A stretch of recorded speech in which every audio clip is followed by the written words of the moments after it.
birth and the day is March 28, 1945.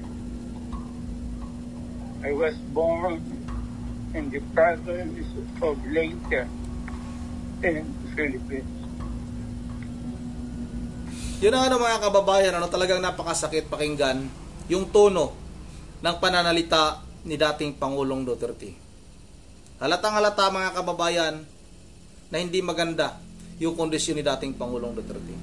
At may ibinubunyag itong si Senador Bongo habang nagsalita ito sa harap ng mga taga-suporta ni dating Pangulong Duterte, ay umiyak ito mga kababayan. Dahil nga sa kanya ring nalaman na itong si dating Pangulong Duterte, pati gamot pala ay hindi ibinigay kay dating Pangulong Duterte. Talagang masakit. Pero bago tayo magpatuloy, babati lang muna ako ng magandang hapon sa aking mga subscribers dyan, sa aking mga viewers. Maraming salamat sa inyong suporta. Shout out sa inyong lahat. Yun ang mga kababayan, talagang napakasakit. Anong marinig natin mula kay Senador Bongo, yung totoong nangyari kay dating Pangulong Duterte. Hindi po siya binigyan ng gamot. Napakaraming gamot pala ang iniinom nitong si Pangulong Duterte. Dinala siya, isinakay siya sa isang private jet na sponsor mga kababayan ng pamahalang ito. Yung eroplano na yon, yan yung gamit-gamit nitong si Presidente Bangag Marcos Jr. mga kababayan. Sila mismo ang gumastos para kidnapin si dating Pangulong Duterte. Hindi talaga nila binigyan ng pagkakataon na magkaroon man lang ng kahit kunting preparasyon. Pati chinilas mga kababayan, walang dala si dating Pangulong Duterte. Ang lamig sa lugar na yun. Mabuti na lang yung ating mga kababayan na nasa Netherlands ay nagmamalasakit. Dinalahan ng jacket at kung ano-ano para maprotektahan itong si dating Pangulong Duterte. Talagang halatang halata na itong ginawa nila kay dating Pangulong Duterte ay gusto nilang mawala si dating Pangulong Duterte dito sa ating bansa. Mawala ang mga Duterte sa ating pamahalaan. Dahil nga itong si Pangulong Duterte at mga Duterte, itong si Vice President Sara Duterte, ay balakid sa kanilang mga kadimunyuhan mga kababayan. Yan ang katotohanan. Sa mga nagsasabi pala na paano naman yung mga pinapatay nung panahon ni Pangulong Duterte sa war on drugs. Ito naman yung tanong ko sa inyo. Paano naman yung mga mas marami pang biktima na namatay ng mga kriminal na yan? Paano? May nakuha ba silang mga hustisya? Dahil yung mga yan, halang ang mga bituka ng mga yan, halang ang mga kaluluwa ng mga yan. Mga bangag nga yung mga yan Walang kinikilala yan. Kahit ordinaryong mga kababayan natin maglalakad, hold upin. Pag hindi ibigay yung kanilang gustong makuha sa isang biktima, babarilin nila, sasaksakin nila, papatayin nila. Tapos sabihin ninyo na saan naman yung hustisya? Kayo yung mga ingot na mga tao.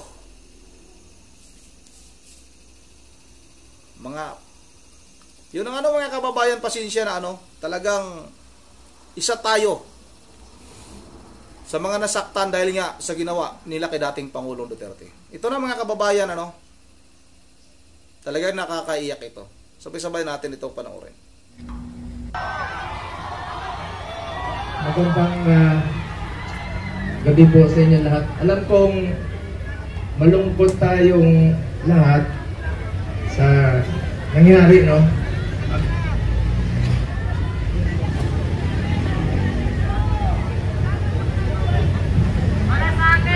Alam nyo, kwento ko lang po sa inyo ang huling balita ko kay Tatay Digong. Matagal kaming pagkasama. Alam nyo, higit pa sa tatay ang turing ko sa kanya. 1998, una po akong nanindihan sa kanya hanggang 2022, kahit senador na po ako, sinasamahan ko siya hanggang sa huling araw ng kanyang termino. Sumama po ako hanggang makauwi siya sa bahay niya noong June 30 of 2022. Alam ko yung hirap na niya. Halos hindi na nga makasuot ng medyas. Sinong magmi-medyas sa kanya doon?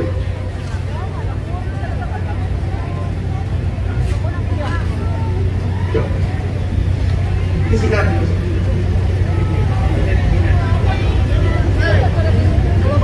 Alam niyo, nakausap ko kaninang madaling araw si Attorney Mijaldea pagkatapos ng hearing nila at saka si Ma'am Hanilet. Kaya siya ganon siya magsalita. Dalawang dahilan, maaaring nag-a-adjust sa oras, at ang pinakamasakit sa lahat, yung sinabi sa akin ni Attorney Mijaldea na hindi binibigay sa kanya yung gamot niya.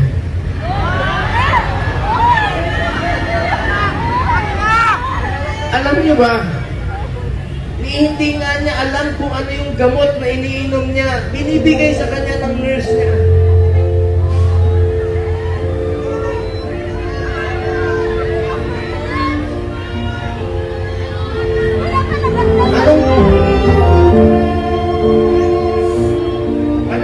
Anong gusto nilang gawin kay Tatay Digong? Kung kaya nilang ipadala si Tatay Digong doon, gawan nyo ng paraan paano siya ibalik dito.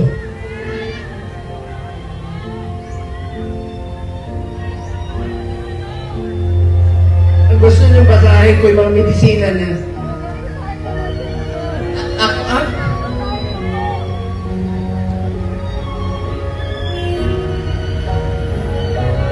Minsan nagtitwitch yung kamay niya, sabi ni Bingbong kahapon.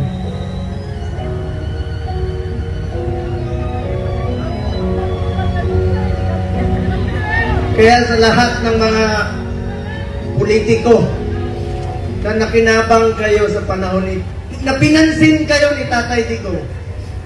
6 na taon kayo pinansin ni Tatay Digong. Yung iba dyan, pinupuntahan pa namin yung birthday. Makakatulog pa ba kayo? Tulungan nyo naman si Tatay Digong.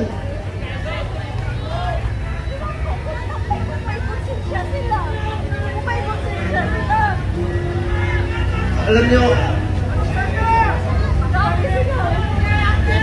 hindi naman tatakas si Tatay Digong.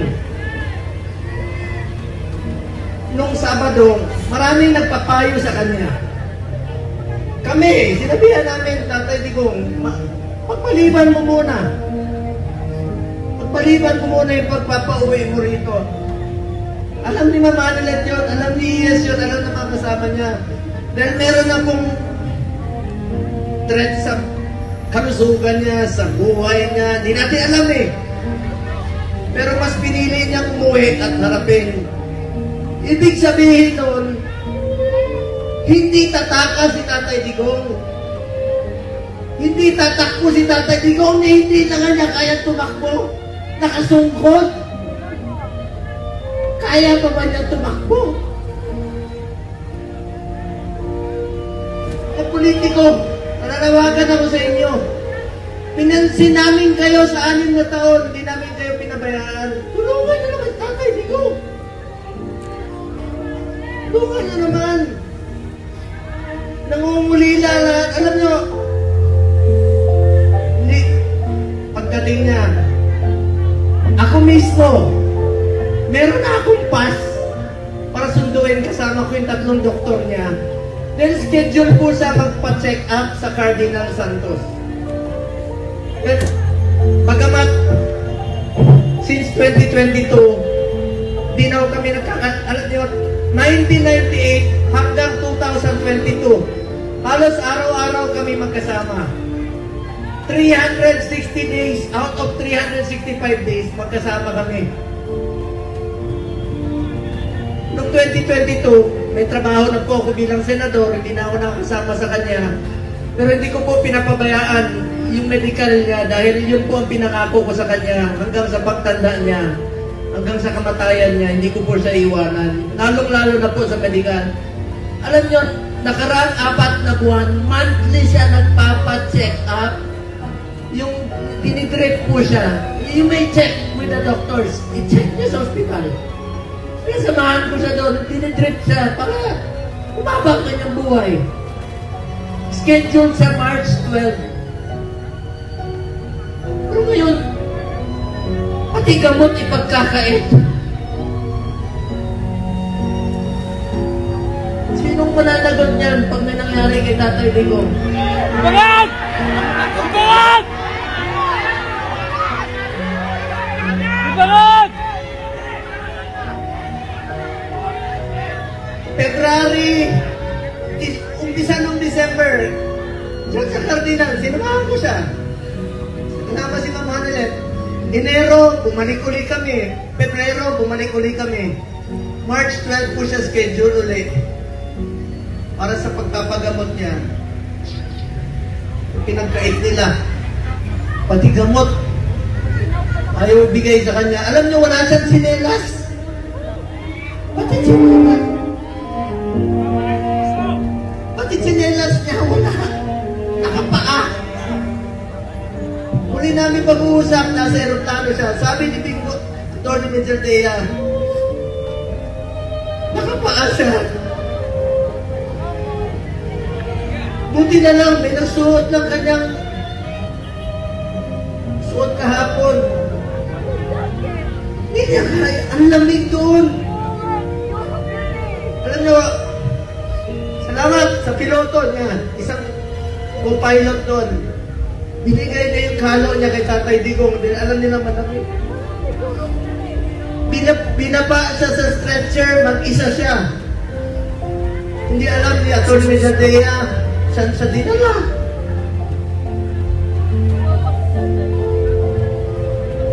Alam ko nangunguli na kayo, nakausap ko si Kitty kahapon. Alam niyo, bilib ako kay Kitty. Sa murang edad na 20, dapat hindi siya kasama sa politika. Dapat mag-aaral siya ngayon. Pero sinama niya sa dumi ng politika. Tinawagan ko siya kahapon. Sabi niya, ninong niya ako eh. Sabi niya, Ninong Bong. Hindi ko mapigil umiyak. First time ko umiyak talaga. Na kausap siya. Sabi niya sa akin, Ninong, ikaw na muna ang tatay ko. Wala na akong tatay. Sa kurang edad, pero matapang si Kitty ah. Sobrang tapang ni Kitty. Sabi niya, Ninong, be strong, be straightforward. Ito yung panahon na magkaisa ang Pilipino. Magkaisa tayo para kay Tatay Digong. Nakikiusap po ako, manginahon po tayo. Huwag po tayo gumawa ng bagay na ibabalik sa atin. Mga Pilipino, magkaisa po tayo para kay Tatay Digong. Importante muna ang Yun ang mga kababayan, talagang hindi napigilan ni Senator Bungo yung kanyang pag-iyak dahil nga sa kanyang nalaman. Kahit sino siguro mga kababayan, narinig naman natin yung iba nating mga kababayan na talagang nag-iyakan dahil nga sa sinabi ni Senator Bungo na hindi man lang ibinigay yung kanyang gamot. 80 years old. Maalala ko lang mga kababayan, yung aking yumaong ama na nawala na, nasa kabilang buhay na. Yung pagsalita niya, maalala ko, na halos ganun. Huwag naman sanang mangyari. Pati yung pirma, yung sulat. Kasi nga, senior citizen yung papa ko. Pinapirma siya nung, kasi nga may nakukuha yung mga senior citizen. Pinapirma siya noon bago siya siguro mga ilang linggo bago siya pumanaw. Nakita ko yung pirma ni dating Pangulong Duterte. Ganon. Hindi na po tama yung ng kamay at yung sulat. Hindi ko na makita in-screenshot ko yung sulat ni dating Pangulong Duterte. Kaya hindi ko rin mapigilan na malungkot talaga. May gaba rin mga kababayan. May gaba rin sa administrasyong ito. Itong ating Pangulo na talagang grabe sobrang sinungaling. Nangako na siya kay Senador Bato de la Rosa, nagkausap pala sila mga kababayan ng harap-harapan. Nangako itong si Pangulong Marcos Jr. na hindi niya hayaang pumasok ang ICC dito sa ating bansa. Pero anong ginawa niya? Ilang beses na ba siya nagsisinungaling? 20 kilo yung bigas, anong nangyari? Walang impeachment na mangyayari kay Vice President Sara Duterte. Tinututulan niya. Nangyari pa rin. Yung blankong mga kontrata sa BICAM, ayon sa kanya, wala. Nagsisinungaling daw si dating Pangulong Duterte. Pero mismong mga congressman at talagang nakita. Pati yung kanyang kapatid, inamin na mayroong bakanting mga kontrata doon. At itong pagpasok ng ICC. Napakasinungaling ng ating presidente. Bakit ba tayo nabudol ng sarap pagmumurahin ito? Yun ang mga kababayan, patuloy natin na pagdasal si dating Pangulong Duterte na sana makarecover siya sa kanyang kalusugan. Sana mabigyan pa siya ng extension ng kanyang pamamalagi sa ating mundo. Extension ng kanyang buhay.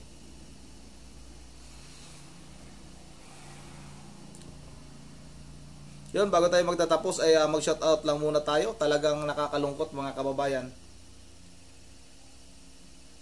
Lungkot yung mga pangyayari sa ating bansa. Mag-shoutout lang muna tayo. Shoutout tayo kay mga kababayan, shoutout tayo kay Ma'am Berger Religious ng Pulilan, Bulacan, kay Ma'am Joyce ng Japan, kay Joseph Asami Trabahada Cooper ng Boracay, kay Ma'am Joyce, kay Ma'am Elisa Borby, at sa lahat-lahat ng ating mga subscriber. Yung mga ilan lang naman ito mga kababayan, itong kumukontra, yung natutuwa na naaresto si dating Pangulong Duterte. Ito, ulitin ko lang, sana hindi mangyari sa inyong pamilya na mabiktima kayo ng mga kriminal na adik. Sana. Yun dito na lang muna. Once again, this is Rondy TV mo. Ingat yung lahat. God bless bawat isa sa atin.